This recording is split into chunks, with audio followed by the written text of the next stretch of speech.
finally, Kendrick Perkins, he has a take that I agreed with. And his take was Mm-hmm. about Halliburton sitting, resting when that calf strain occurred, Mm-hmm. because same exact thing happened with KD Yep. previously. Overuse of the calf, soft tissue injury. Mm-hmm. Your likelihood of an Achilles tear is so much greater when that Yeah. happens. And obviously, it's game 7. Game 6 was a win, Mm-hmm. must win. Game 7, obviously, same thing. You're not going to miss it. And it's hard to sit out and rely on the rest of your team to try to get you Mm-hmm. there. And you've kind of made it this far and been so clutch. I can see why Hallie wanted to play so badly. But, you know, now the whole next season is in jeopardy because of this. Mm-hmm. So, the big topic here, John, is how can the NBA kind of restructure either the schedule, the length of the game, or the length of the season?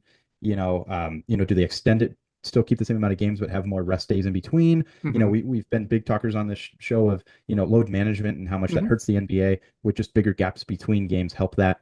Yeah. Those are all things circulating. But I'm curious, Sean, is there any method that you feel like could cut down on these Achilles tear injuries, or just crazy bad injuries? Um, I'm gonna say no, honestly. Mhm. I think no matter how much rest you get, it's not gonna make a difference if you're playing through a minor injury, because that's what occurred, that calf strain. Mhm. If, during the finals, I think they had longer rest periods, so it gave him more time. But it's the one thing I think players and people just sort of have to look at it. It's your dedication to the team, and are you going to play through that injury knowing the risk factors? And from the sounds of it, he knew the risk of him playing. He knew that he could tear his Achilles at any time playing through that calf strain. And he decided to because he wanted to go out there. He wanted to win that championship. It was game 7.